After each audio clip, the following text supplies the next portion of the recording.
9वी नापास, अभ्यासात अजिबात रस नाही, की कोणाला तरी आपलं धरायचं मारायचं, रोज घरात कंप्लेंट येणार घरी. गोखले नावाचा पैलवान आहे आईला काहीच लागतं. तेव्हा त्यावेळेला 50 किलो गव्हाची पोती, 100 किलो साखरेचं पोतं 4-4 मजले वर चढून डिलिव्हर लोकांना केलंय. तेव्हा 10 रुपये हमाली मिळाली. उद्योगपतीची पहिली कमाई किती? 600 रुपये. तू रेती पॅटर्न मध्ये पण होता. मला असं वाटायला लागलंय मुळशी पॅटर्न तुलाच घेऊ का काही.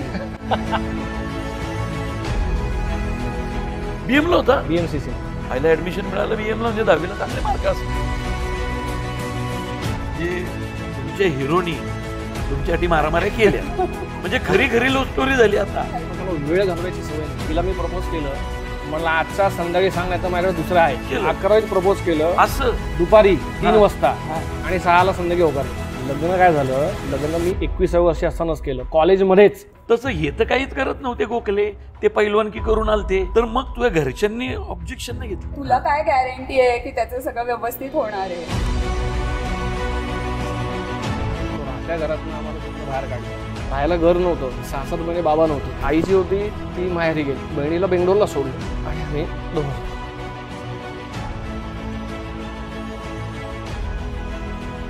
ही तेव्हापासनं ते आजपर्यंत माझ्या पाठीशी उभी आहे खंबीरपणे. पण पहिल्यांदा हे कळलं या आयुष्यात. मला एक आयुष्यात मी शिकलोय, कशाला नाही म्हणायचं.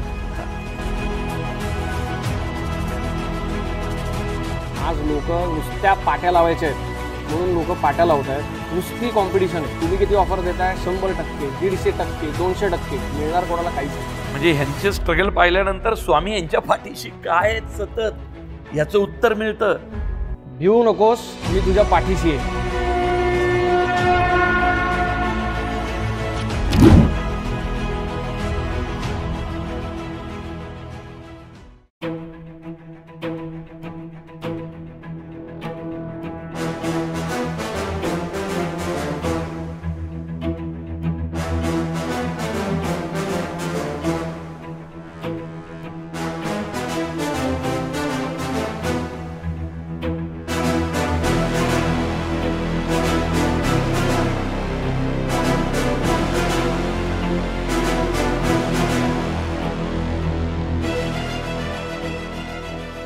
स्वामी हो. स्वामी आयला गोखले साहेब, तुमच्या इथं स्वामी कसे काय? स्वामींच्यामुळेच तर जे काय बघताय तुम्ही ते स्वामींमुळेच आहे. माझं आणि स्वामींचं नातं माहिती आहे ना. म्हणजे काय, तुमचा देऊळ बंद पिक्चर पाहिला ना आम्ही. नाही तसं नाही.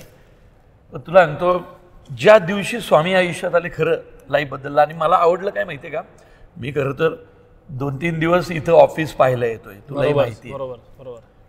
पण आज म्हणजे गेल्या वेळी आलो तेव्हा स्वामी नव्हते. बरोबर. पण आता या वास्तूत जर स्वामी आलेले आहेत तर म्हणजे मला परवडेल का माहीत नाही. पण तुम्ही आणि मी दोघंही स्वामी भक्त आहोत. स्वामींची इच्छा आहे म्हणून आपण आज इथं उभे आहोत. आईला त्यामुळे बस स्वामी हे जर नाता. पण तुमच्या आयुष्यात स्वामी आले कसे? म्हणजे माझ्या आयुष्यात देऊळ बंद मुळे आले. तुमच्याकडं या ना, सांगतो या. म्हणजे स्वामींच्या पुढ्यात बसूनच बोलायचं? त्यांच्या इथे बसूनच बोलूया. या वा. आईला काय रे, एका फ्रेमनी म्हणजे इथे जिवंतपणा आला. स्वामींमुळे अख्खा, म्हणजे आम्ही डे 1ला असं डिसाईड केलं होतं की ज्या वेळेला ही लॉबी होईल त्यावेळेला स्वामी इथे यायलाच पाहिजेत. कारण की जे सगळं आता दिसतंय तुम्हाला उभं आहे ते फक्त स्वामींच्या आशीर्वादामुळे. कारण कसं सांगू काय, म्हणजे एवढ्या मोठ्या म्हणजे आता हे पुण्यातलं सगळ्यात ब्युटिफुल आणि मोठं बिझनेस हब आहे अक्षरशः. आणि त्याच्या लॉबीत स्वामी, म्हणजे तुला सांगतो, ज्या वास्तूत आणि ज्या मनात स्वामी असतात ना तिथं प्रामाणिकपणा असतोच. म्हणजे इथं जो कोणी येईल त्याला काही कमी नाही पडणार. 100% नाही पडणार. आता स्वामींच्या पुढ्यात बसलोच आहे तर आपल्या गप्पांची सुरुवात स्वामींपाशी करू. ओके, मला सांगा की स्वामी म्हणजे स्वामींना मानणारा एक मोठा वर्ग आहे, मोठी परंपरा आहे स्वामी भक्तीची. तर तुमच्या आयुष्यात स्वामी आले कसे? सो कसं आहे प्रवीणजी, पहिल्यांदा स्वामी कोण आहेत हे मला माहिती पण नव्हतं. सो त्याचा कसा आला, एक इन्सिडंट झाला. तो इन्सिडंट झाल्यानंतर माझ्या आयुष्यामध्ये स्वामी आले आणि जे आजपर्यंत आपण बघतोय की या इथं चित्रामध्ये तुम्हाला दिसेलच. काय होतं, आम्ही राहत होतो लक्ष्मी रोडला.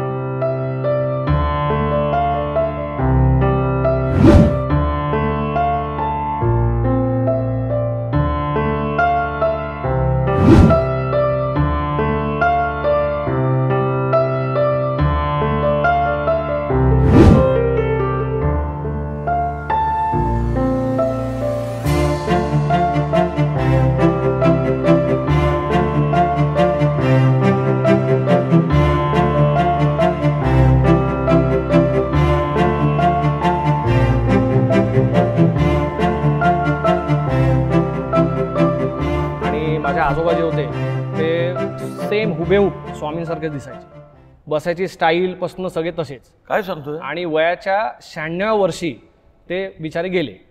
त्याच्यानंतर म्हणजे भरपूर 96. तर त्याच्यानंतर 10 वर्षाचा जो आमचा, म्हणजे तिथनं मी बाहेर पडलो त्या लक्ष्मण रोडवरनं, त्याच्यानंतर 10 वर्षात मला कधी त्या आजोबांची आठवण पण नाही आली, मला कधी दिसले पण नाहीत. पण आम्ही नवीन घराची वास्तुशांत ज्या होती त्याच्या आदल्या दिवशी रात्री ते माझ्या स्वप्नात आले आणि मला ते पूजा करताना मला तिथे दिसले आणि असे बसले होते, म्हणजे आजोबाच. आणि मी म्हटलं, अरे मला आजोबा आता एवढ्या वर्षांनी मला एकदम असे स्वप्नात काय लागले. म्हणून मी राहत्या घरी गेलो आमच्या लक्ष्मी रोडला. तर त्या घरामध्ये किल्ली नव्हती, ते ऑलरेडी कोणाला तरी दिलं होतं, तेव्हा मला त्या घरात जाता नाही आलं. नंतर दुसऱ्या दिवशी वास्तुशांत झाली, सगळं झालं आणि रात्री आम्ही सगळे टेरेसवर झोपलो होतो बंगल्याच्या इथे. झोप काय येत नव्हती. तर मी म्हटलं काय झोप काय येत नाही, पहाटेचे 3 वाजले, सगळे झोपले, मला झोप नव्हती येत. थोडीशी एक डुलकी लागली आणि ते लागल्यानंतर मला अचानक आजोबा शेजारी आले आणि मला उठून मी बसलो आणि ते माझ्याशी बोलले की भिऊ नकोस, मी तुझ्या पाठीशी आहे. मला आत्ता पण असे अंगावर शहारे आलेत. आणि स्वामींच्या रूपात, म्हणजे माझा आजोबा जे आहेत ना त्यांच्या रूपात मला तिथे स्वामींचं दर्शन झालं. आणि तेव्हापासनं ते आजपर्यंत मी स्वामी भक्त आहे आणि आयुष्यभर स्वामी भक्त राहणार. स्वामींच्या भक्तीची गंमत काय माहिती आहे का विशाल, म्हणजे तुझ्या कुठल्या तरी पिढीतल्या एका माणसाने ती भक्ती केली आहे तर त्याचं संचित, त्याचा फायदा पुढच्या अनेक पिढ्यांना मिळत राहतो. नक्कीच नक्कीच. आता तू जसं म्हटलं की तुला माहीत पण नव्हते, पण ते तुझ्या आयुष्यात आले. हे काय माझ्या अंगावर आत्ताही अजूनही शहारे येत आहेत. नाही. सो ते प्रत्यक्षात समोर जसे आपण अवतारतात ना स्वामी, तसे माझ्या डोळ्यासमोर अजून येतात. आणि तिथपासून जी तुम्हाला म्हणलं मी की तेव्हापासून मी स्वामी भक्त झालो. तुला मगाशी मी म्हटलं ना, स्वामी ज्याच्या दारात, स्वामी ज्याच्या मनात, तो प्रामाणिक असतोच. कदाचित नक्कीच नक्कीच तुझ्या म्हणजे तू बांधलेल्या प्रत्येक घरामध्ये ती सुख शांती कदाचित त्यामुळे येते. नक्कीच येते. स्वामींचीच इच्छा आहे आणि स्वामी जिथे आहेत, समजा मी स्वामी भक्त आहे तर मला एखादी चांगली गोष्टच द्यावी अशी इच्छा होते. मला असं कधी वाटत नाही की समोरच्या माणसाला आपण काहीतरी कमी द्यावं, चांगली क्वालिटीचं काम देऊ नये. आणि मी एवढंच सांगतोय की मी आता जुन्या याच्यावर येईन ह्याच्यामध्ये, मला राहायला स्वतःला प्रत्येक म्हणजे घर नव्हतं आणि आज मी घर देणारा झालोय. सो हे जे आहे ना, ही फक्त स्वामींची इच्छा आहे आणि स्वामींच्या इच्छेमुळे किंवा माझ्या या श्रद्धेमुळे आज हे मी सगळं करू शकतोय. डोंट वरी, जो प्रामाणिकपणे काम करतो स्वामी त्याच्या पाठीशी उभे राहतातच. नक्कीच. तुझ्या पाठीशी आहेतच, नक्कीच. म्हणून हे सगळं यश आहे. नक्कीच. पण ही स्वामी भक्ती म्हणजे लहानपणापासून तुझे काही असे किस्से आहेत का, म्हणजे भक्तीचे?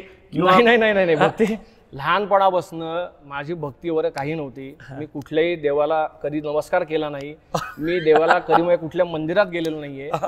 शाळेत असल्यापासून, म्हणजे असं म्हणू आपण, मी कटारे हायस्कूलमध्ये होतो आपल्या महाराष्ट्र मंडळच्या पुढे. माहिती आहे ना, कायम वर्गाच्या बाहेर, 9वी नापास, अभ्यासात अजिबात रस नाही आणि कायम काही ना काहीतरी ऍक्टिव्हिटी करायची इच्छा होती. म्हणजे वर्गाच्या बाहेर तुला काढायचे का तू थांब? नाही काढायचे.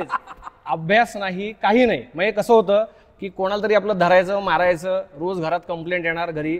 सो लहानपण माझं सगळं असं होतं. कुठला तरी गोखले पण आमच्यासारखं आहे हे ऐकून बरं वाटलं. नाही ते तर आहेच, सांगतो मी. सगळे गोखले कसे डिसिप्लिन असतात ना. नाही, मी तो गोखले आणण्यात असीन पण प्रत्यक्षात नाहीये.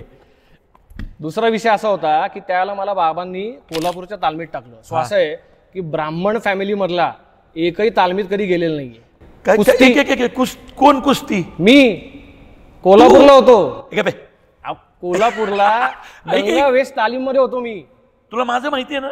नाही म्हणजे आमच्याकडं हे बघ, तुम्ही तरडे, मोहोळ, गायकवाड, सातव हे कुस्त्या करणारेच असतात. मी तालमीत होतात, पैलवान होतात ते मला माहिती आहे, पण मी पैलवान आहे. गोखले नावाचा पैलवान आहे, होतो. काही 6 महिने मी कोल्हापूरला तालमीत होतो. जॉकी नावाच्या बिल्डिंग मध्ये राहायला होतो. तू जॉकीला राहिलायस? हो. म्हणजे तुला माहिती ना मी कुठे होतो? मी मोतीबागला होतो. अरे वा. आपले खासदार मंत्री साहेब मुरल्यांना पण कोल्हापूरला होते तालमीत. बरोबर आहे, आम्ही होतो तिथे. त्यावेळेला मुळशी तालुक्यात ही परंपराची कुस्तीची. आईला पण खरं सांगू का, स्वामी शपथ, कुठला तरी गोखले पैलवान की करतो हे पहिल्यांदा ऐकलं. तुम्हाला माहितीये का, तालीम करताना मला इथे त्रास झाला. सो टॉर्चर म्हणतो ना आपण, तिथे आल्यानंतर अरे हा ब्राह्मण आला कोणतरी, तर ते असं आहे ना, फर्स्ट टाइम मला असं वाटत नाही की कोणी आमच्यातला जाऊन मुलगा 6 महिने तालमीत राहिला. आणि तालीम केली, हजार बैठका काढल्या. त्यावेळेला लाल मातीत कुस्त्या केलेल्या क्या बात आहेत, रंकाळ्यामध्ये पोहलोय आम्ही सगळे. सो ती सगळी मस्ती केलेली. मग काय कुस्तीच्या काही आठवणी आहेत का नाही असं म्हणजे कुस्ती त्यावेळेला एवढं सांगतो मी तुम्हाला, कुस्तीमध्ये आम्ही जेव्हा जायचं म्हणजे मी पहिल्यांदा गेलो होतो फर्स्ट टाइम, तर कुस्ती करताना तिथे मला पहिले 3 रात्र झोप नाही आली. साजूक तुपाचा वास, त्याच्यानंतर सगळीकडे असे गेले तर पूर्ण असे लंगोट वगैरे धुवायला टाकलेले, सगळे सगळ्या उभे राहिलेले आहेत आणि फक्त एवढाच आवाज हुय्या हुप्पा. अरे भाई तो आवाज म्हणजे मंत्राने इतकं प्रसिद्ध आहे बाबा. पण त्यानंतर कळलं आम्हाला आम्ही इथे कुठं होतो गेलेलो सराशिपेठमध्ये. ओल्या लंगोटाच्या नाडीने मार खाल्ला का नाही? सगळं खाल्लं, मार खाल्ला, पाय चेपले, मॉलिश केलं, वस्तादांचं सगळं केलं. भाई पाहिजे ना.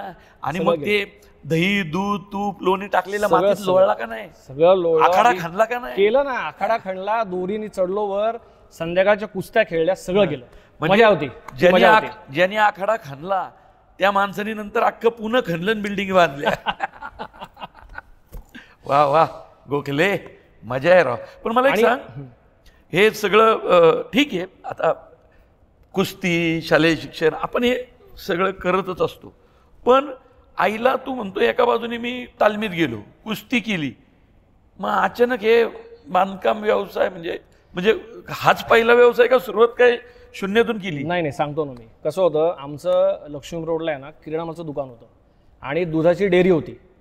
सदाशिवपेठला भरतनाट्य मंदिर तुम्हाला माहिती असेल, तिथे गोखले डेअरी म्हणून त्यावेळेला तिथं होती. आता कसं गोखले डेअरी हे जरा बरं वाटतंय व्यवसाय. नाही होता ना, लहानपणी पण तिथे आम्ही म्हशीचं दूध काढलेलं आहे, म्हशींना आंघोळ घातली आहे, दूध सप्लाय केलंय. म्हणजे दूध वाढायला जायचं ना, रतीफ म्हणतो आपण त्याला.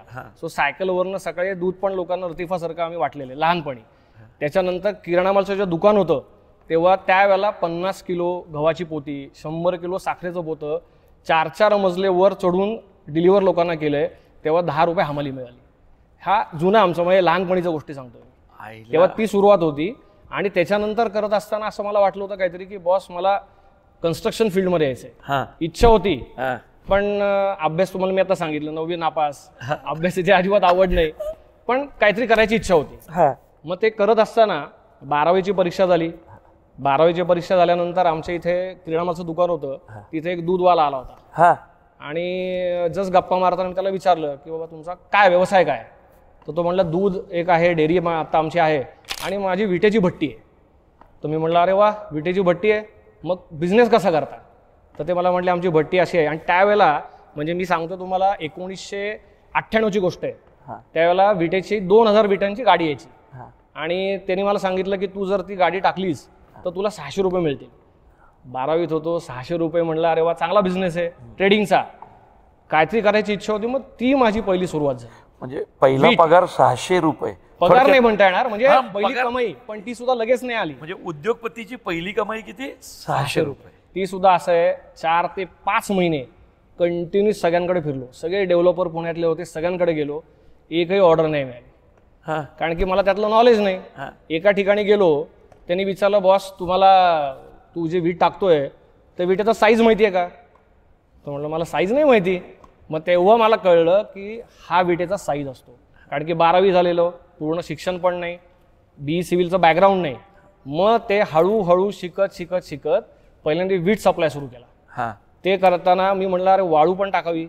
तो वाळू कुठनं येते तर टेंभुर्णीवरनं येते. चायला तू रेती पॅटर्न मध्ये पण होता. मग वाळू पण केलो, ट्रकवर बसून पहाटे उठून. हे बरं नाही वाटत, एखादा गोखले विटा विकतोय, दगडी विकतोय, वाळू विकतोय.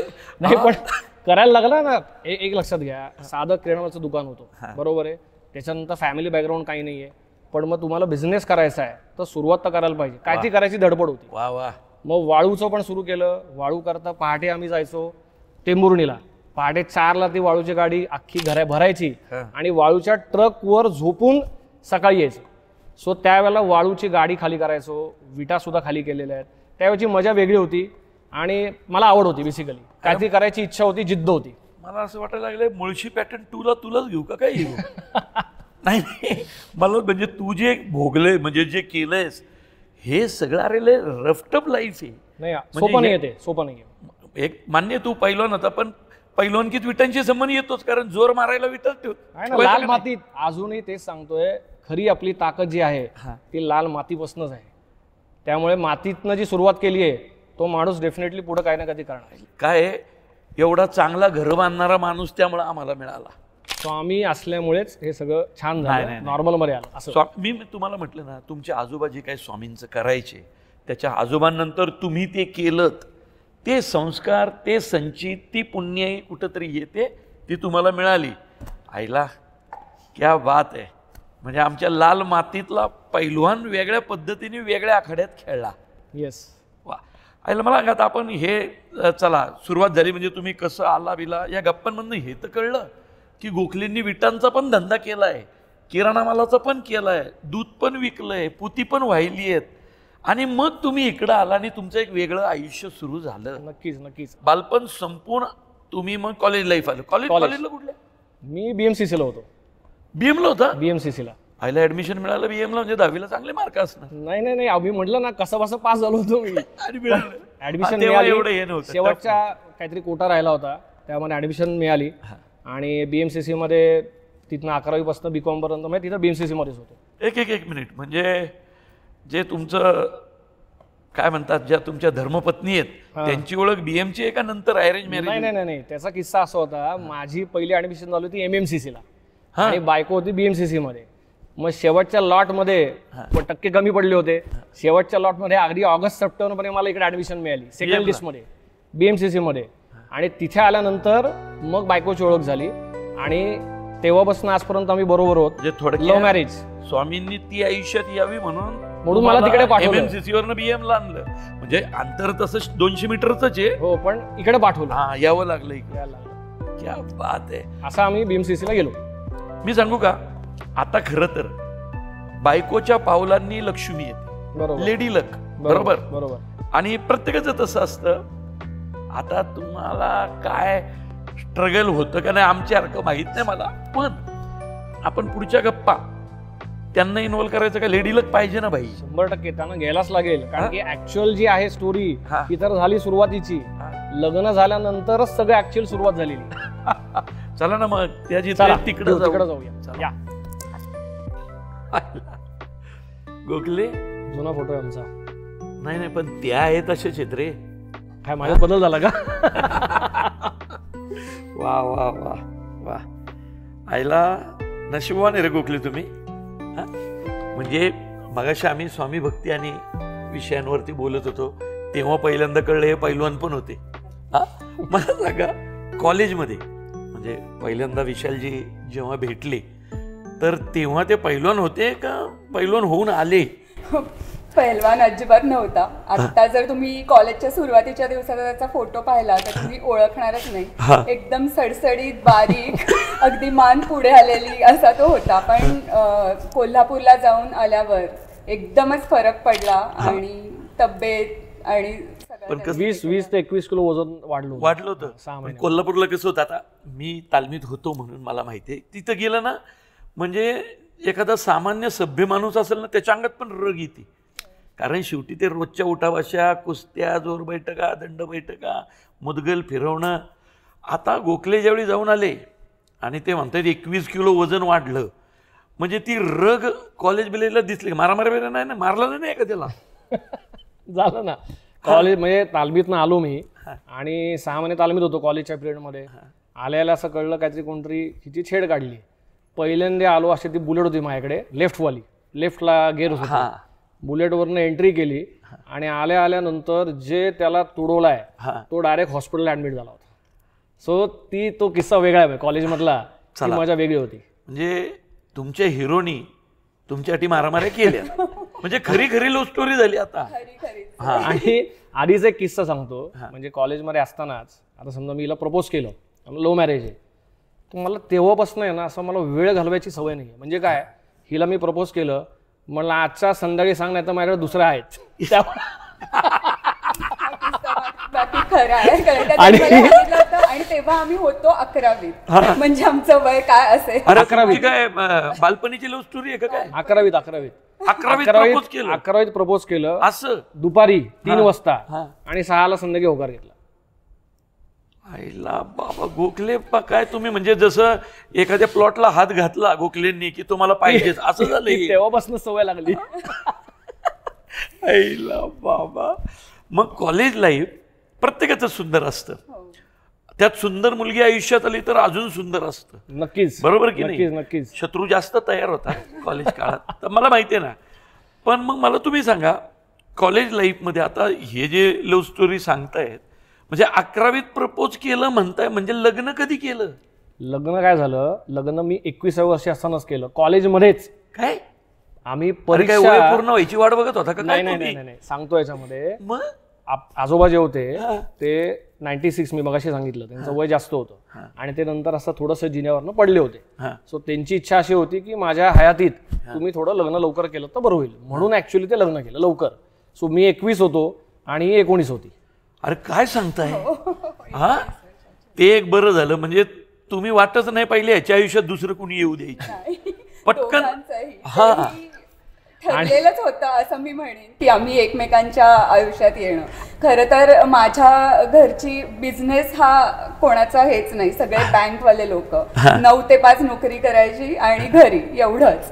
त्यामुळे माझ्या घरनं आधी पूर्ण विरोध झाला. एक तर आमची वय खूप लहान होती, त्यामुळे आता कसं ठरवू शकता आणि तो काय करतोय की तू असं म्हणते की मी त्याच्याशी लग्न करणार. नुसताच बिझनेस सुरू केला होता, म्हणजे वीट सप्लायचा, त्याच त्यावेळी. वेळेला ना 12वी नंतर. अरे हा, तो म्हटला होता मला मागायचे की त्यांनी खूप लहानपणीच व्यवसायाला कॉलेजमध्ये असताना सुरू केला होता, त्यामुळे असा काही बिझनेस सेट नव्हता, म्हणून हिच्या पहिल्या घरच्यांनी विरोध केला. सो ती परत 1 वर्ष भेटू नका आहे, ती सगळी लव्ह स्टोरी आमची. आमच्याकडे कसं असतं, समजा आमच्याकडे लग्न करायचंय तर पहिले काय बघतात, किती शेती आहे बाबा तुमच्याकडं. तसं तुमच्यात कसं, बाबा पोरगा नोकरी करतोय की नाही, जनता सहकारी बँकेत आहे का, बँक ऑफ, असं काहीतरी असतं ना. तसं हे तर काहीच करत नव्हते गोखले, ते पैलवानकी करून आलते. हा, तर मग तुझ्या घरच्यांनी ऑब्जेक्शन नाही घेतलं? ऑब्जेक्शनच घेतलं, परवानगी नव्हतीच. एक तर तू एवढ्या लहान वयात असा डिसिजन कसा घेतेस, त्याच्यातनं बिझनेसचं घर आहे, तुला काय गॅरंटी आहे की त्याचं सगळं व्यवस्थित होणार आहे. आणि आपल्याकडे कोणीच असं नाहीये तर व्यवस्थित नोकरी करणारा असा मुलगा आपण बघूया, आणि आता एवढी घाई पण नाहीये. त्यामुळे त्यांनी ह्याला घरी बोलवलं होतं, पण तेव्हापासनं जसं त्यांनी मला हो म्हणायला लगेच हे केलं, तसं त्यांनी माझ्या बाबांना ठासून सांगितलं की तुम्हाला वर्षभरात हवंय ते मी सगळं करून दाखवीन, मग तर तुमचं काही नाही ना. मग त्यांनी बंदी घातली होती की वर्षभर भेटायचं नाही, पण त्यांनी जी कमिटमेंट दिली ती वर्षात पूर्ण केली, आणि मग त्यांना परवानगी देण्यापासून काही. पण मला सांग, कुठलीही लक्ष्मी लक्ष्मीच्या पावलांनी तुमच्या आयुष्यात येते, तशा याही आल्या आणि म्हणून तू बांधकाम व्यवसायात आला. मग काय लग्न झालं आणि त्यांनी व्यवसाय सुरू, म्हणजे सगळं लाईफ एकदम वेल सेट. आमच्यासारखं काही स्ट्रगल बिगल नाही ना पाहिलं? नाही हो प्रवीणजी, स्ट्रगल तर आत्ता सुरुवात झाली. लग्न झालं, लक्ष्मी आली, मान्य आहे, ती लक्ष्मी आल्यामुळेच आज इथपर्यंत आपण आहोत. पण त्या मधल्या पिरियडमध्ये थोड्याशा काही अडचणी निर्माण झाल्या. म्हणजे लग्न झाल्या माझे आजोबा जे होते तुम्हाला म्हटलं मी, तर त्यांचं निधन झालं, आणि झाल्यानंतर बाबांच्या बिझनेसमध्ये त्यावेळेला अडचणी निर्माण झाल्या, आणि जे राहतं घर होतं आमचं ते लिटरली असं म्हणजे लोकांनी ताबे घेतले, अशी थोडीशी ती जरा वाईट परिस्थिती झाली. ताबा लग्न झाल्यावर? लग्न झाल्यानंतर एक 6 महिने, म्हणजे 6 म्हणजे ही घरी असताना हो ताबा घेतला, म्हणजे कोणाला तरी लिहून दिलं होतं बाबांनी, वडिलांनी. त्यावेळेला आम्हाला काही माहिती नव्हतं एवढं, आणि ताबा त्यांनी घेतला. मग लिटरली म्हणजे सगळ्यांना बाहेर काढलं. सो त्यावेळेला घरात तू पण होती तेव्हा? घरातनं मी पण होते, घरातनं बाहेर काढलं, घरातलं सामान घेऊन गेले. हा, म्हणजे ती सिच्युएशन थोडीशी वेगळी होती. ही संसाराची सुरुवात तुझ्या? सुरुवात. खरं सांगताय का? नाही, चेष्टा नाही करत. म्हणजे गोखलेंचं तुम्ही आज लक्ष्मी रोडला तुम्ही कोणाला जरी विचारलं समजा, तर कोणी तुम्हाला सांगेल. सो राहत्या घरातनं आम्हाला तिथनं बाहेर काढलं, त्याच्यानंतर मग आम्ही बाहेर गेलो. असं एका रात्रीत भाड्यासाठी घर शोधलं, आणि भाड्याच्या घरात 2 जण शिफ्ट झालो. 6च महिने झाले होते लग्नाला. 1 RKचा तो फ्लॅट होता, छोट किनारा हॉटेल पाशी. तिथं तुम्ही किती, सगळी फॅमिली? नाही, सगळी नाही आहेत, ही आणि मीच होतो. माझ्या बहिणीकरता मी तिला शिक्षणाला बेंगलोरला पाठवलं त्यावेळेला. ही सगळी बाबांची अडचण चालली होती. म्हणजे लग्न झालं 6 महिन्यात घरातनं बाहेर, म्हणजे अक्षरशः रस्त्यावर राहायला घरच नव्हतं. मग तुम्ही 1 RKचा जो फ्लॅट होता. गोखलेंच्या डोळ्यात पाणी आलंय, म्हणजे मी नाही, पण तसं नाही. कसं असतं, या लेवलला आल्यावर आता आपल्याला वाटत नाही, पण त्यावेळेची जी सिच्युएशन आहे ती तशी इतकी त्रासदायक होती. नाही, म्हणजे मग मी समजू शकतो की 21व्या वर्षी लग्न झालेलं आणि हे, आणि मग ह्यातनं पुन्हा मग शून्यातून, थोडक्यात शून्य नाही, मायनस मधनं. एक लक्षात घ्या, राहायला घर नव्हतं. बाबा जे होतं तुम्ही म्हटलं ना, एक 6-7 महिने बाबा नव्हते, त्यांच्या अडचणीमुळे नव्हते समजा. बाबा आई माझी नाही, आई जी होती ती माहेरी गेली आजीकडे, बहिणीला बेंगलोरला सोडलं आणि आम्ही दोघंच होतो. हे जरा पाणी द्या रे, म्हणजे तुम्ही डोळे पुसू शकता, डोंट वरी. नाही तसं नाही, प्रत्येकाच्या आयुष्यात एक स्ट्रगल असतो, लक्षात घ्या. हा, आणि या कदाचित आज गोखले कन्स्ट्रक्शन किंवा गोखलेंचं नुसतं नाव असलं तरी दुनिया स्वतःचं घर उभं करायला येते. ते गोखले घराविना राहत होते. म्हणजे कदाचित लोकांना तुम्ही ज्या मनापासून घर बांधून देता त्याचा पाया तिथं रोवला गेला असेल. म्हणजे अशी सिच्युएशन होती की लग्न नुसतं झालं होतं. हिच्या आईबाबांनी असं सांगितलं तिला की बाबा आत्ताच लग्न झालंय तर तू थोडा विचार कर. अरे बापरे. आणि कारण की लग्न झालंय आत्ताच हिची कंडिशन अशी की याला राहायला घर पण नाही.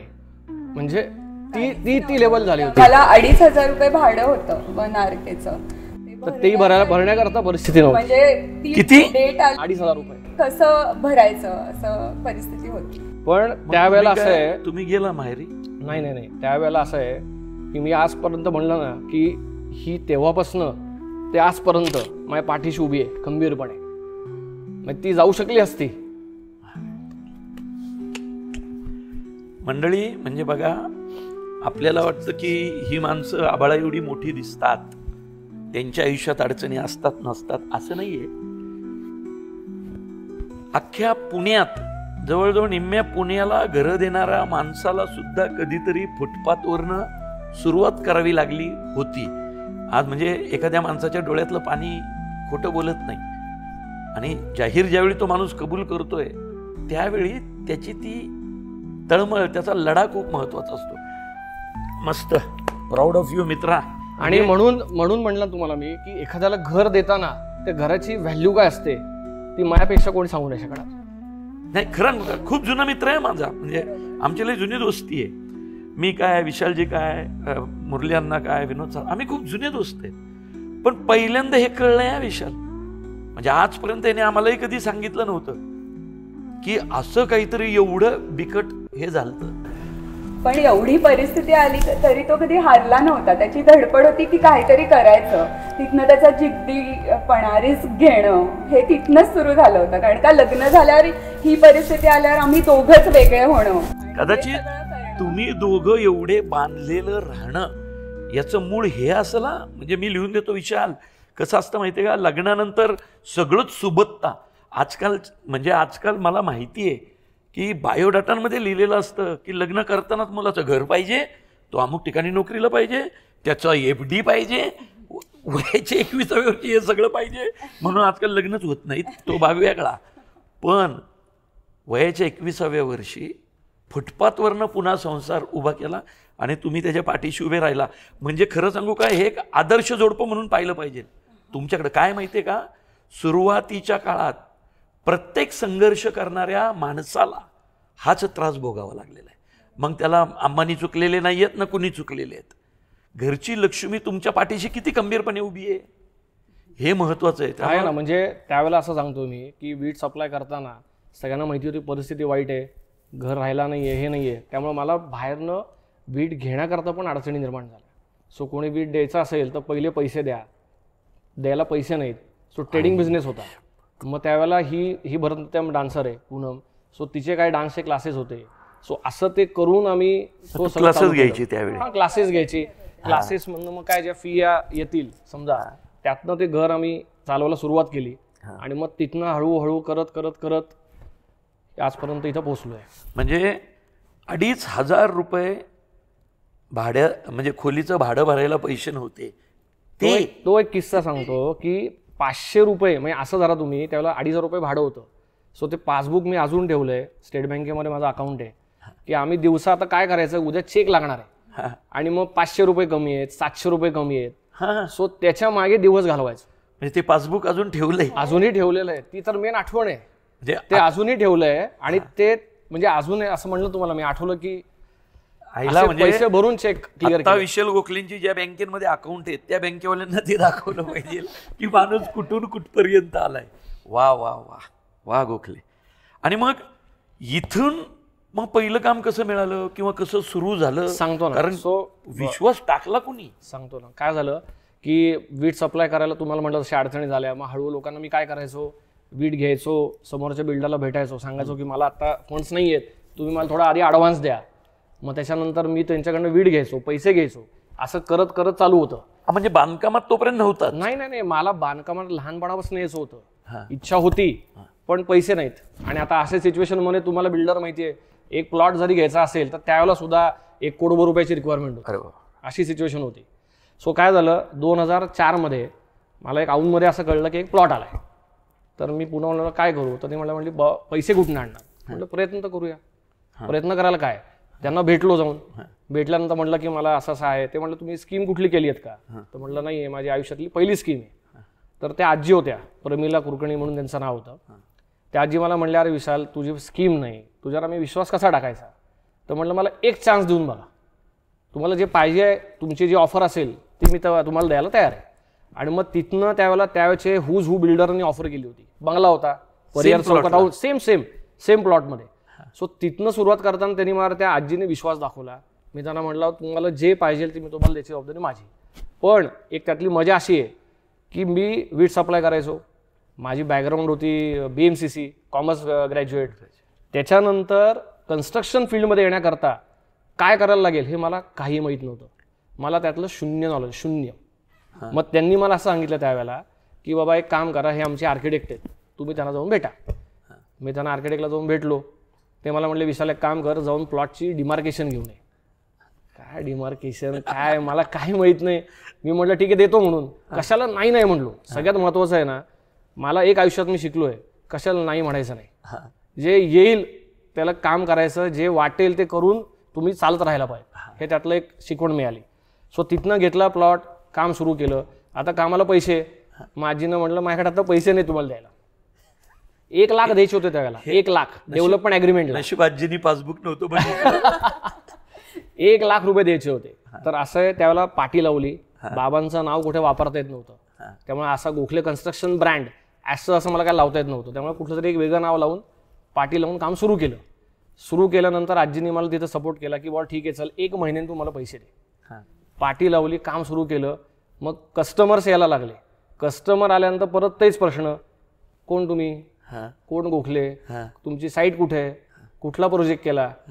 माझ्याकडे तर काहीच दाखवायला नाही. तू स्वतः थांबायचं, स्वतः साईटवर, पूर्ण साईटवर तिथं मी असायचो. मग तिथनं प्रत्येकाला कॉन्फिडन्स बिल्ड करायचा, त्यांना सांगायचं की तुमचं काम चांगलं होईल, तुम्ही काही काळजी करू नका. मग त्यावेळेला पहिलं बुकिंग मिळालं. आणि त्यावेळेला जे बुकिंग मिळालं, रेट चालला असेल 1400 रुपये औंधमध्ये, तर त्यावेळेला मला 1800 रुपये मिळाला. तेव्हापासून लक्षात घ्या, कन्स्ट्रक्शन क्वालिटी कुठेही कॉम्प्रोमाइज करायची नाही. जे कराल ते उत्तम आणि चांगलं काम केलं पाहिजे. की स्वतः आपण जिथे राहायला जाऊ तसं त्या बिल्डिंगचं कन्स्ट्रक्शन व्हायला पाहिजे. तिथपासून जे सुरुवात केली ते आजपर्यंत ते तसं मेंटेन केलं. तर औंधमध्ये गेल्यानंतर मग पहिला प्रोजेक्ट करताना एक बुकिंग झालं. म्हटलं चला वा. आठवतो का माणूस बिनूस? हो आठवतो ना. काय त्यांचं नाव गुप्ते आहे. त्यांनी बुकिंग पहिलं केलं. म्हणजे गोखले कन्स्ट्रक्शनचा पहिलं बुकिंग हो त्यांनी केलं. त्यांनी पहिला आजोबांनी चेक दिला, सगळं झालं. त्यातनं पैसे आलेले पहिले आजींना दिले.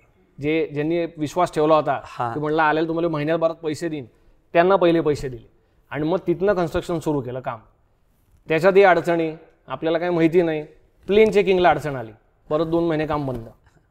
ते काम नाही घेता आलं तर त्यावेळेला TDR, म्हणजे तुम्हाला जे असं असतं ना बिल्डिंगवर TDR लोड करतो आपण आणि मग बांधकाम घेतो.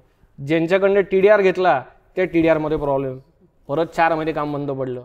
4 महिने आम्ही कॉर्पोरेशनमध्ये की बाबा आता कसं करायचं. एक तर काही नॉलेज नव्हतं. लोक रोज सकाळी जायचो डबा घेऊन, ते रात्री घरी यायचो. कॉर्पोरेशनमध्ये 4 महिने काढले. मग कुठेतरी ते सुटलं गणित. सुटल्यानंतर ती बिल्डिंग कंप्लीट झाली आणि तो माझा आयुष्यातला पहिला प्रोजेक्ट होता.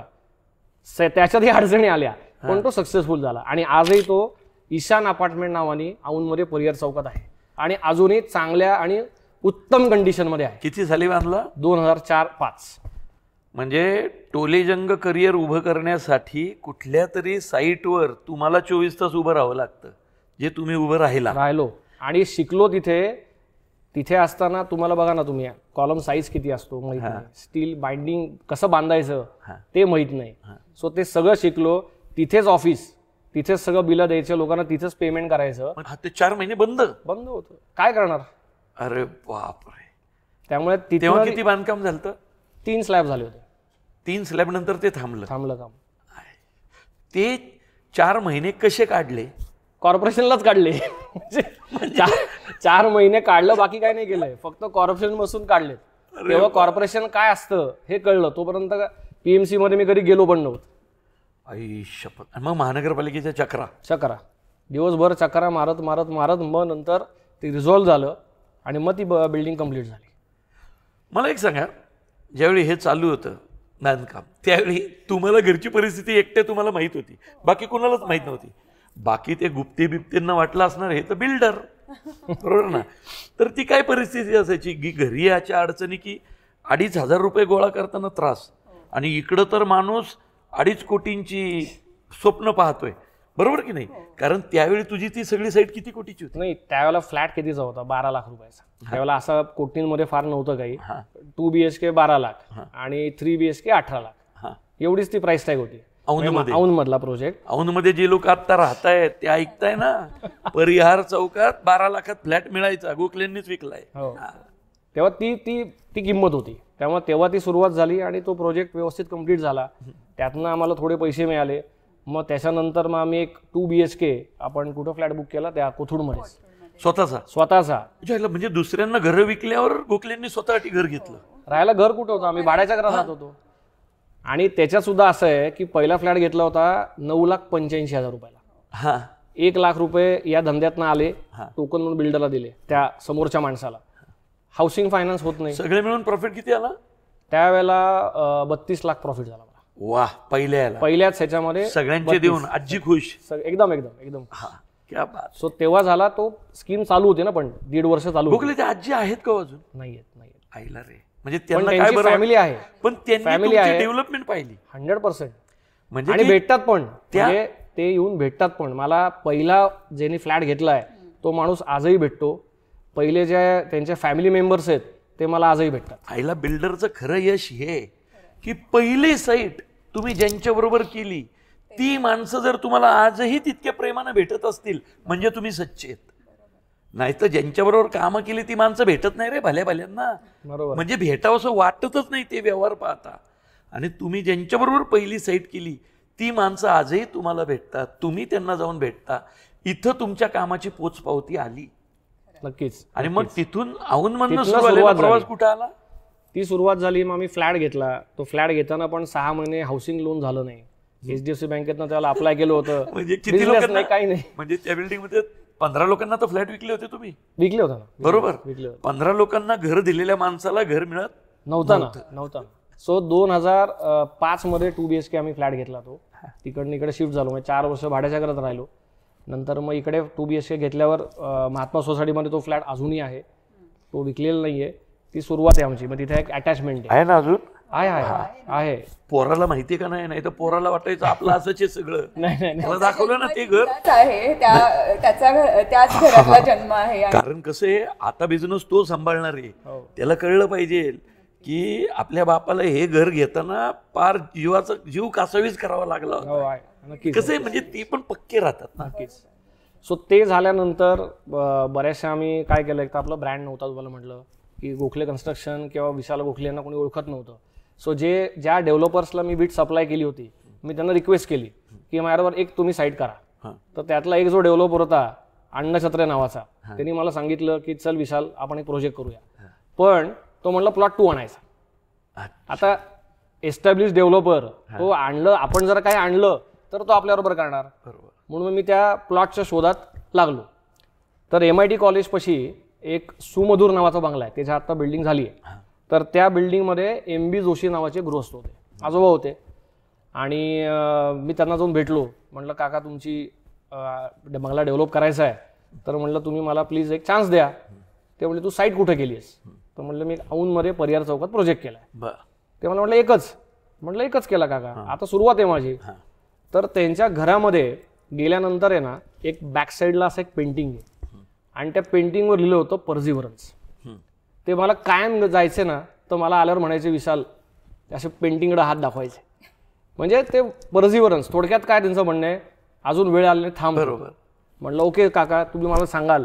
1 वर्ष दर महिन्यातनं 2दा मी काकांना भेटायला जायचो की तुम्ही मला तुमचा प्लॉट डेव्हलपमेंटला द्या. मला दरवेळेला गेले की ते फक्त एवढं सांगायचं की ते बाबा तू वाचायचं परसिव्हरन्स, परत घरी यायचं. 1 वर्षानंतर सकाळी 8:30 वाजता तो जो आनंद आहे ना सांगतो मी, प्लॉट घ्यायचा. सकाळी उठल्या 8:30ला काकांचा फोन आला, विशाल तू भेटायला ये. जो आनंद आहे ना, जो मला आज पण कुठल्या तुम्ही 1000 कोटीचा प्लॉट घेतलात तरी जो आनंद नाही मिळाला तो मला तो प्लॉट घेताना आनंद मिळाला. तिथे गेलो काका मला म्हणले की तुला मी हा प्लॉट देतोय तो काय तू कन्स्ट्रक्शन करतोय किंवा आधी केलेत म्हणून नाहीये, तुझी जिद्द आणि तुझी चिकाटी म्हणून हा तुला पहिला प्लॉट दिला. सो तिथनं ती सुरुवात लक्षात घ्या. कुठलीही गोष्ट जर करायची असेल मनापासून करा आणि मला ती जिद्द पाहिजे, एक चिकाटी पाहिजे की मला ही गोष्ट पाहिजे आणि जोपर्यंत ती मिळणार नाही तोपर्यंत मी दिवस रात्र त्याच्याकडेच फक्त फोकस केला आणि मिळाल्यानंतरच शांत बसलो. गंमत काय आहे म्हणजे कुलकर्णी आजींचा एक प्लॉट ते रिडेव्हलपमेंट या कॉन्सेप्टचा किंग म्हणजे मी एका सांगतोय कारण पहिल्यांदा गोखले रिडेव्हलपमेंट करता येतं, नंतर रिडेव्हलपमेंटला समानार्थी शब्द गोखले कन्स्ट्रक्शन असं झालं होतं. किती रिडेव्हलपमेंट केले आत्तापर्यंत? 200हून अधिक रिडेव्हलपमेंट केलेले आहेत, 200हून अधिक. आणि अशी कंडिशन होती की एका वर्षात 50 प्रोजेक्ट केलेले आहेत, 50. सो आम्ही मध्ये कॅम्पेन पण केलं होतं 50-50चं, 50 कम्प्लिटेड आणि 50 ऑनगोईंग. वा. मग हा जो संघर्ष 2,500 रुपयाच्या भाड्यापासून 9 लाखाचा फ्लॅट, त्याच्यासाठी बँकमध्ये गॅरंटी द्यायला कोण नाही, असं असताना हा संघर्ष दुसऱ्या प्लॉट नंतर मग पुढे येत गेला. आणि मग नाही अजून एक त्यातली एक स्टोरी एक सांगतो फक्त की तिथेच एक कर्णिक आजी म्हणून होत्या, म्हणजे तिथेच एक दुसरा प्लॉट होता. आईला सगळ्या आजींचा काही लाडका होता का काय तू? तर त्या कर्णिक आजी होत्या, त्यांचा प्लॉट असंच कळलं मला, मानस अपार्टमेंट म्हणून नाव आहे, की बाबा त्यांना डेव्हलपमेंटला द्यायचं आहे. तर त्या सुमधूर आणि मानस ती त्याच वेळेची 2 प्रोजेक्ट आहेत आमचे. सो त्यांच्या घरी गेलो आणि मी म्हटलं मला स्कीम करायची आहे. ते म्हटले अरे नाही विशाल ऑलरेडी हे सगळं झालेलं आहे आणि आता तुझ्याबरोबर करणं शक्य नाही. म्हटलं तुम्हाला जेवढी ऑफर आली असेल त्याच्यावर 5 लाख रुपये तुम्हाला देतो पण मला प्लॉट पाहिजे. तर त्या मला म्हटल्या त्यावेळेला अरे नाही विशाल सगळं झालंय. मी तरी 1 महिना त्यांना म्हटलं 5 लाख रुपये मी तुम्हाला वर देतो आजी, पण मला स्कीम करायची. शेवटी त्या म्हणल्या बाबा चल ठीक आहे आपण बसू मीटिंगला, आणि त्यांनी त्याला 7.5 लाख रुपये वाढून मला प्लॉट दिला. आयला म्हणजे ज्याच्या हातातनं तो गेला असेल तो ही मुलाखत बघितल्यावर येईल भेटायला. नाही अच्छा तो तू होता काय? नाही पण त्यावेळेला कसं आहे कॉम्पिटिशनच आहे ना, आजही कॉम्पिटिशन आहे. तुम्हाला काही जर तुम्हाला घ्यायचं असेल तर तुम्ही ऑफर घेऊन घ्या ना, आजही मार्केटमध्ये अवेलेबल आहे. त्यांना आपण काय केलं ऑफर दिली, तो प्लॉट घेतला, पण त्याची मजा वेगळी आहे. प्लॉट घेतल्यानंतर मला प्लॉटचं साईज माहित नव्हता, प्लॉटचं डिझाईन माहित नव्हतं, प्लॉटचं कॅल्क्युलेशन माहित नव्हती. तरी मी त्यांना सांगितलं जी ऑफर आली आहे त्याच्यावर तुम्हाला हे घ्या 7.5 लाख रुपये, आणि मी डील फायनल केलं. आणि त्याच्यानंतर प्लॅनिंग बसवलं, त्याच्यानंतर सगळं करून मग फ्लॅट्स विकले, तरी देखील त्यामध्ये प्रॉफिट काढलं. नाही धंद्यात डेअरिंग महत्वाची असते. धंद्यामध्ये तुम्हाला त्यातलं किती एज्युकेशन होतं, आणि गोखले वाणिज्य शाखेचे पदवीधर आहेत आणि मग ते बांधकाम व्यवसायात कसे येणार ह्याला काय त्याला तसं काय अर्थ नसतो. इथं डेअरिंग, सगळा डेअरिंगचा पैसा आहे. बरोबर ते मिळवला. बरोबर. मग यातून पुढचा टप्पा काय? आता त्याच्यातनं काय झालं की हे सगळं करत असताना हळूहळू तुम्ही म्हटलं तसं आम्ही या नवीन घरीत शिफ्ट झालो. नवीन घरी आल्यानंतर ह्या 2-3 प्रोजेक्ट्समधनं थोडे पैसे मिळत गेले. नवीन घरी आल्यावर पहिल्यांदा कसं वाटलं होतं? कारण मी तिला काय विचारलं माहितीये का, लग्न झाल्या 6 महिन्यात रस्त्यावर काय आमच्या गोखलेंची काय ती त्यांचं फॅमिली काय अडचण असेल ती, आणि घरातनं बाहेर काढलं सामानासहित. बरोबर का नाही? म्हणजे मला तर वाटतं हाताची मेहंदी पण नसेल गेलेली नीट. बरोबर. ते स्वतःचा पहिला फ्लॅट पहिल्यांदा कसं वाटलं त्या घरात येताना? का माहितीये का, ज्या महिला हे पाहतील त्या प्रत्येक महिलेला कळलं पाहिजे की माणसं किती मोठी दिसत असली, मोठी तरी प्रत्येकाची सुरुवात ही अशीच असते. तर काय वाटलं होतं? खूपच छान वाटलं होतं, कारण का भाड्याच्या घरात जाताना आणि सारखी मनात भीती असायची की हे कसं होणार आहे. आणि त्याचा स्वभाव पहिल्यापासून डॅशिंग होता, पण अपोजिट पोल्स अट्रॅक्ट म्हणलं तसं मी तेवढी डॅशिंग किंवा बिझनेस माइंडेड हा माझा स्वभाव नाही. त्यामुळे भीती वाटायची, पण त्याच्यावर पूर्णपणे विश्वास होता, त्यामुळेच मी त्याच्या बरोबर राहिले. त्यामुळे घरात पाऊल ठेवताना जो काय आनंद आहे, आणि अगदी खूप अडचणीच्या काळात ना आम्ही त्या घरात गेलो, त्यामुळे त्याचं मोल खूपच मोठं होतं. आणि तिथे गेल्या गेल्या आमच्या मुलाचा पण जन्म झाला, त्यामुळे ते पूर्ण स्पेशल मुवमेंट होती आमच्यासाठी, त्यामुळे ती कधीच विसरू शकणार नाही. आणि खूप स्वतःच्या घराचा आनंद आहे ना, हा काही वेगळा असतो. क्या बात आहे.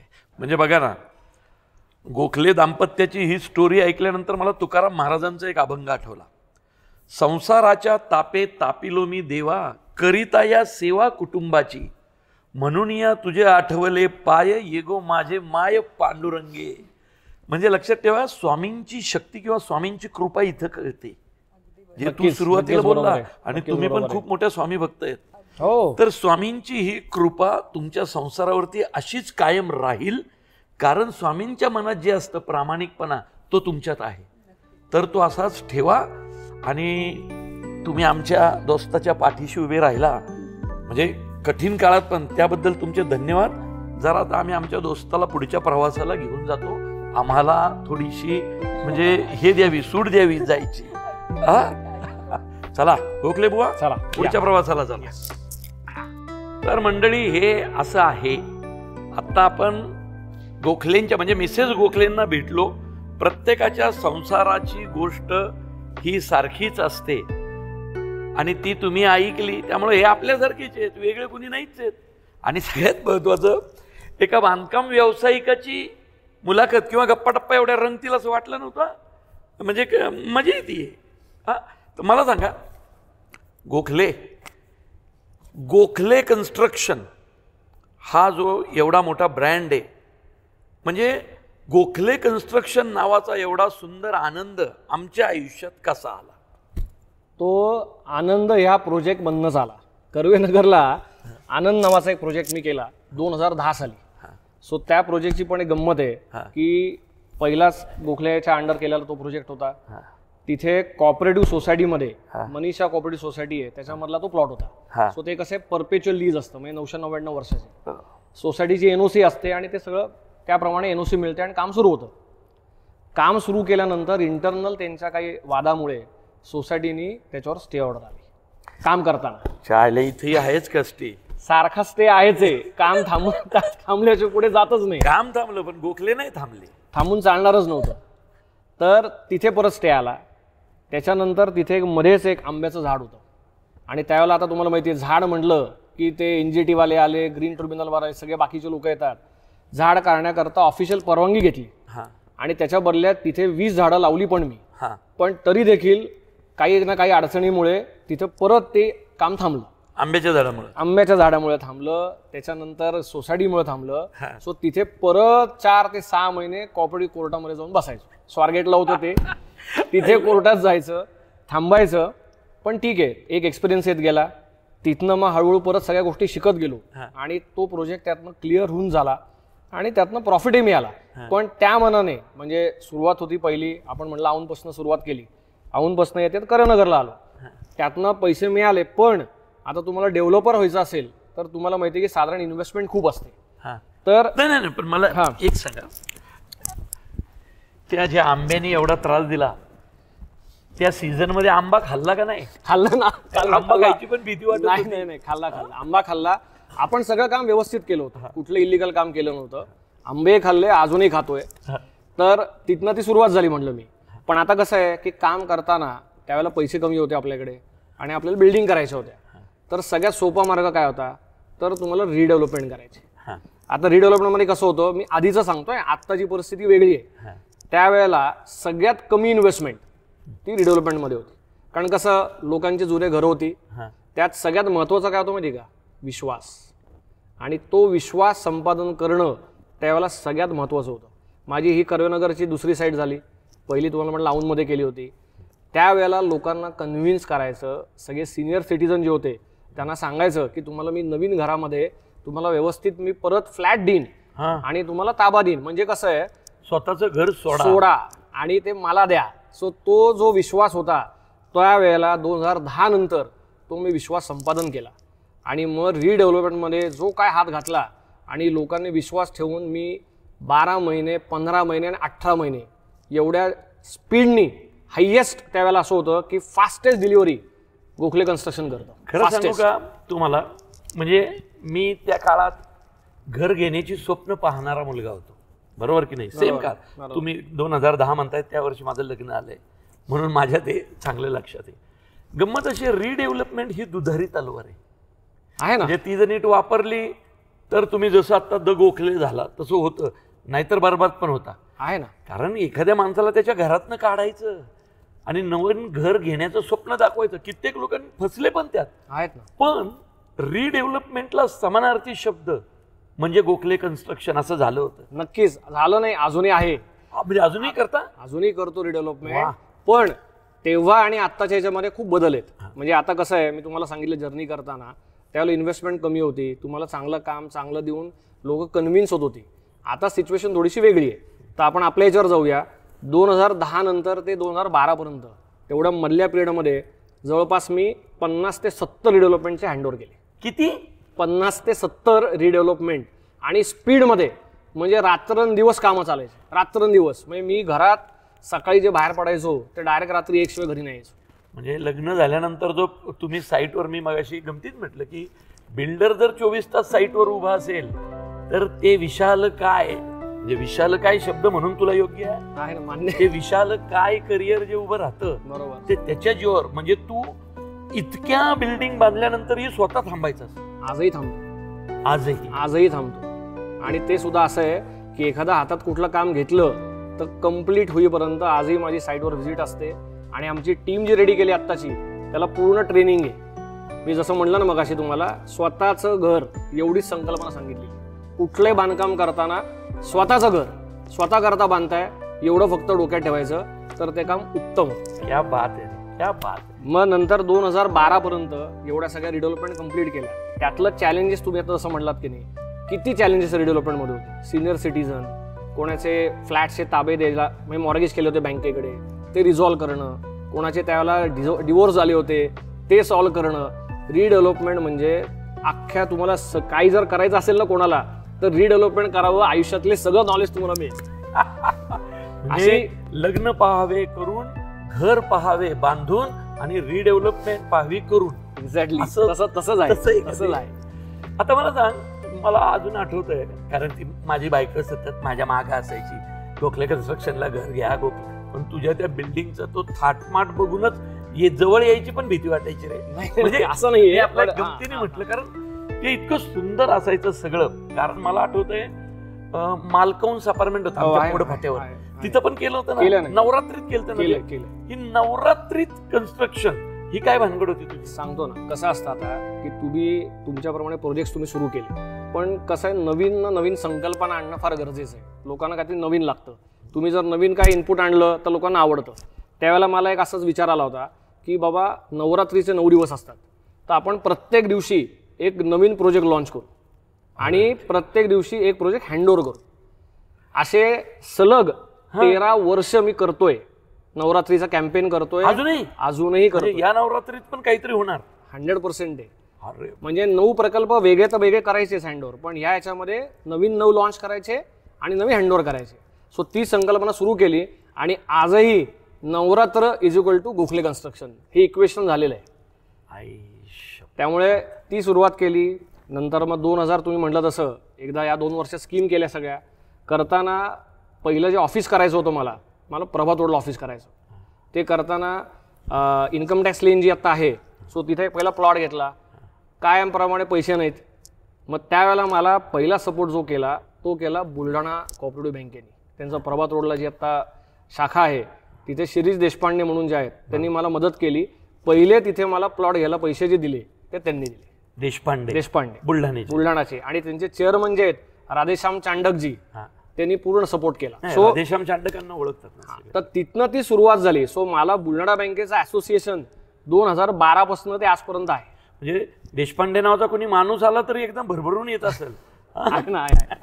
नक्कीच नक्कीच. नाही, खरं सांगतो, प्रत्येकाच्या आयुष्यात एक असा कुणीतरी माणूस यावा लागतो, त्याशिवाय करिअर उभी राहत नाही. नक्कीच. आणि ते जे तुम्ही म्हणतोय आपण, ते जे गॉडफादर आहेत ते म्हणजे शिरीष देशपांडे. क्या बात आहे.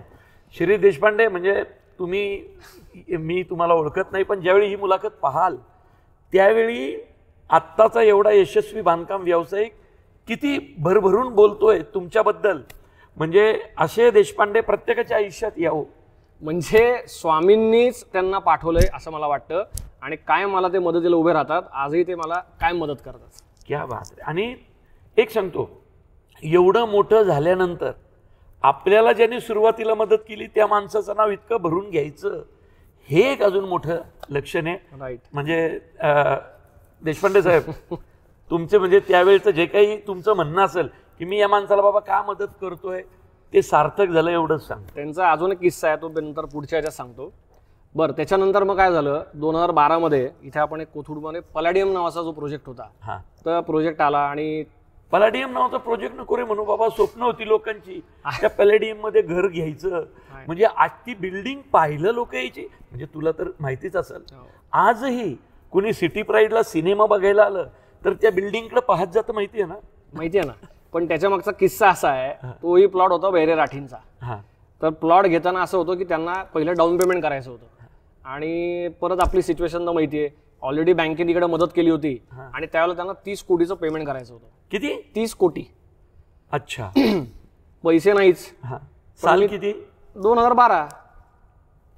2012 साली पैसे नाहीत, काही नव्हतंच तिथे. पण मी त्यांना सांगितलं 100% मी तुम्हाला पैसे देतो. 15 दिवसामध्ये पैसे गोळा केले.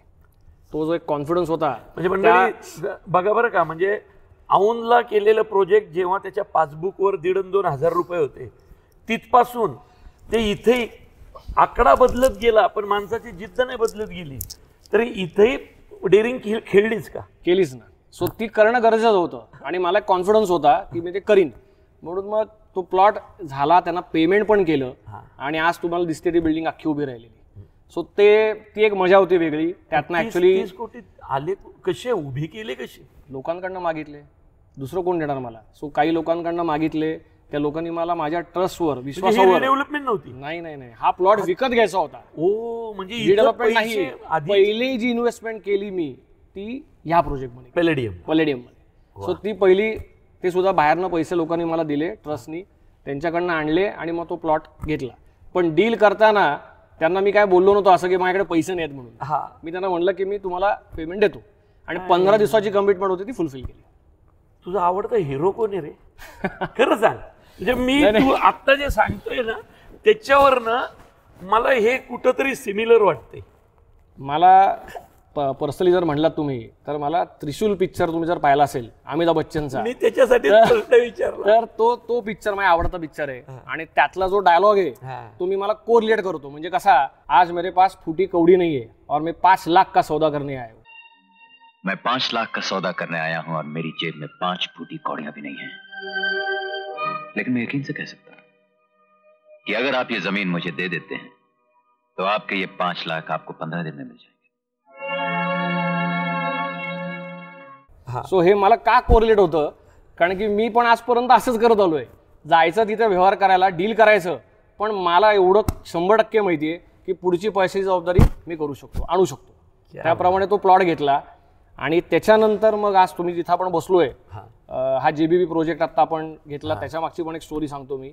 सो मधल्या मीन व्हाईल एवढ्या ह्याच्यामध्ये कमीत कमी 150हून अधिक रिडेव्हलपमेंट मी हँडओव्हर केल्या. मग पॅलेडियम यशस्वी झालं, प्रॉफिटमध्ये गेलं. पॅलेडियम प्रोजेक्ट कम्प्लीट झाला, लोक राहायला गेली, लोक आनंदित आहेत, आणि सगळ्यांना ताबे वगैरे देऊन सगळे व्यवस्थित राहतात तिथे. त्याच्यानंतर रिडेव्हलपमेंट जे तुम्ही म्हणलं आता, सो रिडेव्हलपमेंटचे 150हून अधिक प्रोजेक्ट सगळे कम्प्लीट केले, आणि चालू आहे, म्हणजे रिडेव्हलपमेंट चालूच आहे. पण मधल्या स्पॅनमध्ये तुम्ही जे म्हणता ना की ॲक्च्युअल जी ग्रोथ आहे ही रिडेव्हलपमेंटमुळेच आली. आणि तेव्हाचं रिडेव्हलपमेंट आणि आजचं याच्यामध्ये जमीन आसमानाचा फरक आहे. त्यावेळेला कॉम्पिटिशन नव्हती. आज लोक नुसत्या पाट्या लावायच्या आहेत म्हणून लोक पाट्या लावत आहेत. सो माझं असं म्हणणं आहे की काही त्यांना बिल्डरलाही मिळाला पाहिजे. सोसायटीवाले काय म्हणतात की आम्हाला हा बिल्डर सगळ्यात जास्त पैसे देतोय, ऑफर देतोय, म्हणून लोक त्यांच्याकडे चालली आहेत. ते नाही व्हायला पाहिजे. तुम्ही काम देताना तुम्हाला पण चांगलं मिळालं पाहिजे, तुमच्या या सगळ्या लोकांना, तुम्ही ती लोकांनी चांगल्या घरात परत येणं गरजेचं आहे. नुसत्याच ऑफरकडे बघू नका असं माझं सगळ्यांना रिक्वेस्ट आहे, सांगणं आहे. कारण की पूर्वीच्या काळी काय होतं, थोडा एरिया कमी असेल तरी चालेल पण मला घर चांगलं पाहिजे. कारण की उरलेलं आयुष्य तुम्ही त्या घरात राहणार आहात. एक हा पॉईंट लक्षात घ्या. आणि आत्ता काय चाललंय, नुसती कॉम्पिटिशन आहे. तुम्ही किती ऑफर देताय, 100%, 150%, 200%, मिळणार कोणाला काहीच नाही. मग कुठेतरी बिल्डर कॉम्प्रोमाइज करतो आणि कामामध्ये क्वालिटी कॉम्प्रोमाइज होते. सो असं आहे की चांगलं काम दिलं तर सगळ्यांना त्याचा फायदा होईल. वा, खरं तर ना ज्यावेळी म्हणजे मला विचारलं की गोखले साहेबांची तुम्ही मुलाखत घ्याल का, तेव्हा एवढं इंटरेस्टिंग होईल असं खरंच वाटलं नव्हतं. एखादा माणूस आपल्याला उगी आभाळा एवढा मोठा झालाय असं वाटत राहतं, पण तो माणूस आभाळा एवढा मोठा होताना, जसं हे गोखले बोलले की 24 तास तिथं उभं राहावं लागतं. सिमेंटच्या धुळीत, विटांच्या धुळीत उभं राहायचं, घरदार पणाला लावायचं, प्रत्येक वेळी मोठी उडी घ्यायची. आणि हे सगळं करतंय कोण, तर एक मराठी माणूस. खूप महत्त्वाचं आहे. आपण आजपर्यंत स्टोऱ्या ह्या वेगवेगळ्याच ऐकत आलो, यांनी केलं त्यांनी केलं. अरे पण आपली मराठी माणसं पण आहेत. आणि आज या मराठी माणसांनी ज्या पद्धतीनं त्याचं विश्व उभं केलंय, आपल्याला कित्येकदा मागचा संघर्ष माहीत नसतो. आणि तो संघर्ष या टप्प्यावर, कुठल्या टप्प्यावर येऊन थांबला तर पुणे शहरामध्ये व्यावसायिकदृष्ट्या प्रत्येक बिझनेसमनचं स्वप्न असतं की माझं ऑफिस गोखले बिझनेस बेमध्ये असलं पाहिजे. आणि जिथं मगाशी आपण स्वामी पाहिले, ती लॉबी पाहिली, आणि आत्ता आम्ही जिथं बसलोय हेच ते गोखले बिझनेस बे, म्हणजे औंधमधली छोटीशी सोसायटी, ते पुण्यातलं सर्वात श्रीमंत व्यावसायिक हब. आता आपण त्या GBB किंवा त्या मोठ्या प्रोजेक्टकडे येऊया. चला, या GBBचं पण असं एक आहे, म्हणजे हा प्रोजेक्ट घेताना एक त्याला पण स्टोरी होती. सो 2018च्या आसपास ही प्लॉट खरेदी केला मी. पण त्याच्या आधी आमच्याकडे रामदेव बाबा, तुम्हाला माहिती असतील, योगा गुरु जे आहेत ते, सो ते राहायला होते 10-12 दिवस. आणि ज्यांचा प्लॉट होता रामकुमार राठी, ते त्यांचे फॉलोअर होते. अच्छा, रामकुमार राठी. सो हा प्लॉट रामकुमार राठींचा होता. सो तिथे मला कळलं त्यांच्याकडे की हा त्यांचा प्लॉट आहे, त्यांना डेव्हलपमेंटला द्यायचा किंवा विकायचा आहे. तर स्वामीजी असताना रामकुमार राठींना मी सांगितलं की मला हा प्लॉट तुम्ही मला द्या. आणि ते मला म्हटले ठीक आहे विशाल, मला द्यायचा नव्हता पण आता स्वामीजी म्हणतात तर आपण हे डील करूया. परत तिथे तीच सिच्युएशन, आपण काय असे म्हणजे पुढचं प्रोजेक्ट, मोठं प्रोजेक्ट. सो प्रोजेक्ट घेताना त्यांनी मला सांगितलं विशाल एक सी ऑफर आहे, त्या ऑफरमध्ये तू घेऊन टाक. म्हटलं चालेल सर, मला घ्यायचं आहे. आणि परत असंच की आता पहिली पैसे द्यायचे आणि डॉक्युमेंट म्हणजे खरेदी खत करायचं आहे. पैसे तर नव्हते, कारण पैसे गुंतले होते, सगळीकडे अडकले होते. पैसे पण नव्हते परत, पण त्यांना कमिटमेंट पण दिली होती. पण सेम परत डायलॉग, सिच्युएशन असताना परत पैसे उभे केले आणि 2018 साली हा प्लॉट खरेदी केला. हे 2 प्लॉट आहेत ऍक्च्युली. त्यातला एक प्लॉट राठींकडनं घेतला होता. आणि नंतर 18 सालानंतर लॉकडाऊन आलं. लॉकडाऊन आल्यानंतर परत कामं सगळी बंद.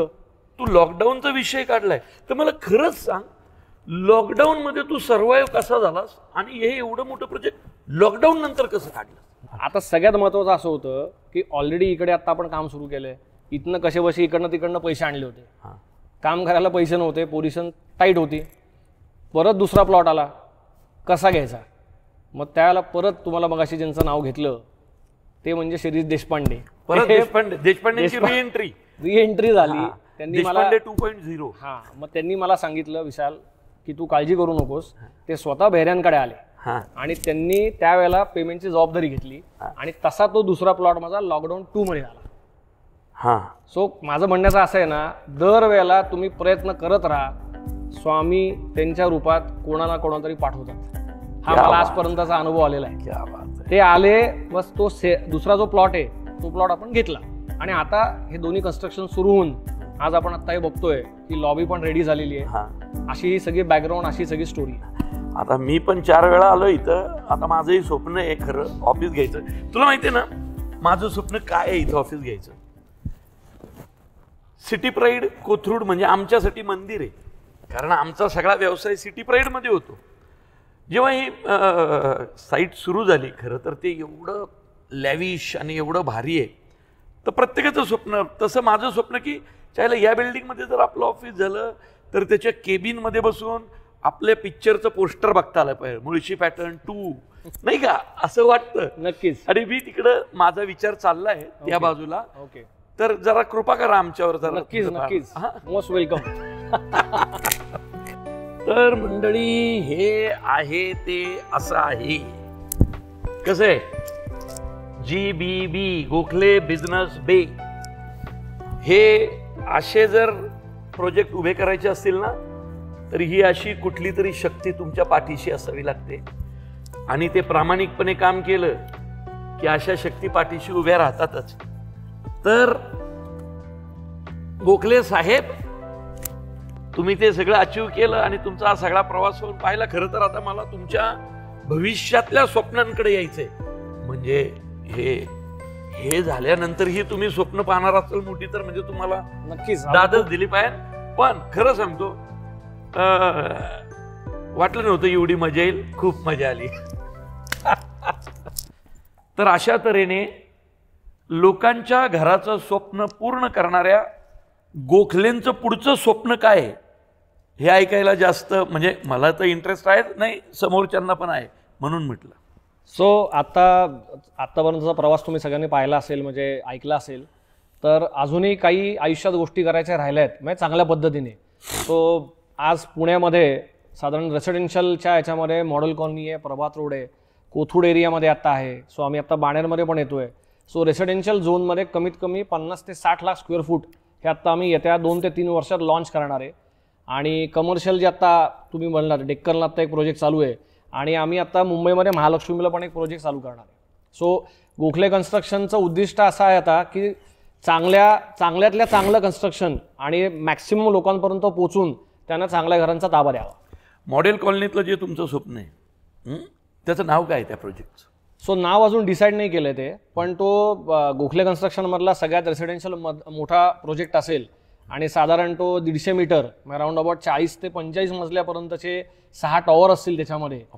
हा सगळ्यात मोठा प्रोजेक्ट असेल आजपर्यंतचा गोखले कन्स्ट्रक्शनचा. पुण्यामध्ये 40 मजल्यांचे 6 टॉवर म्हणजे ऐकायलाच कसं बरं वाटतं. म्हणजे साधारण जो 40व्या मजल्यावर असेल तो साधारण सगळ्या पुण्यावर लक्ष ठेवेल असंच वाटतंय.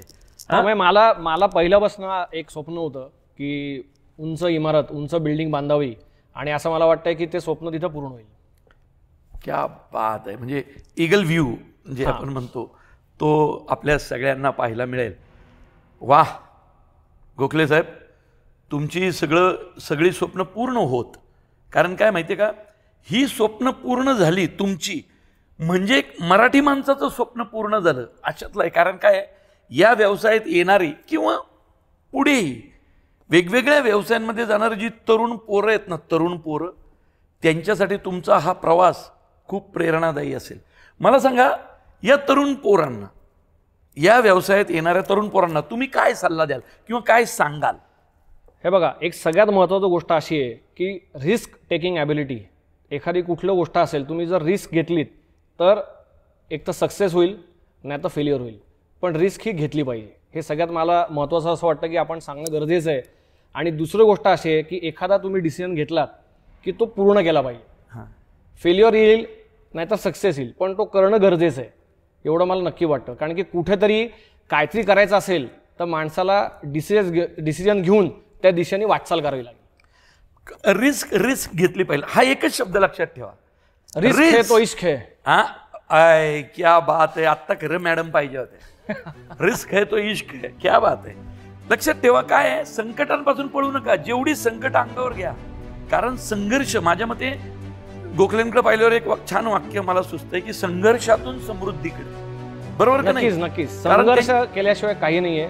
संघर्ष हा करायलाच लागणार आहे. तुम्हाला नुसतं जागेवर बसून कोणी काही आणून देणार नाही. तुम्हाला स्वतः संघर्ष करायला लागेल, प्रयत्न करायला लागतील आणि प्रयत्नातनच यश येईल. म्हणजे 99 साली सगळं घरदार संसार फुटपाथवर रस्त्यावर आलेले गोखले, ते पुण्यातलं महागडं प्रोजेक्ट 40 मजल्यांचे 6 टॉवर बनवणारे गोखले. विचार करा, प्रत्येक वेळी म्हणजे ह्या टॉवर बनवता नाही, त्यांच्या अकाउंटमध्ये पैशांचा खडखडाट असतो.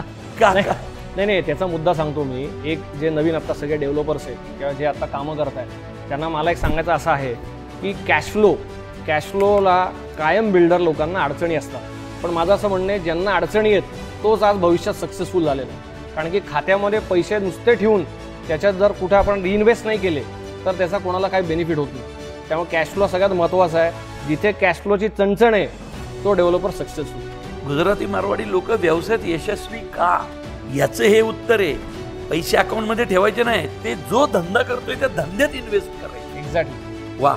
आणि विशाल गोखलेंनी तेच केलं. त्यामुळं प्रत्येक प्रोजेक्ट करताना तुम्हाला पैशासाठी झटावं लागलं, कारण जे येत होतं ते तुम्ही तुमच्या व्यवसायात टाकत होता.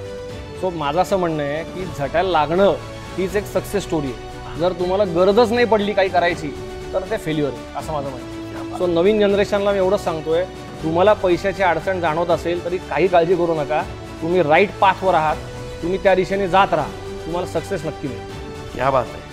म्हणजे ह्यांचे स्ट्रगल पाहिल्यानंतर स्वामी यांच्या पाठीशी काय सतत याचं उत्तर मिळतं.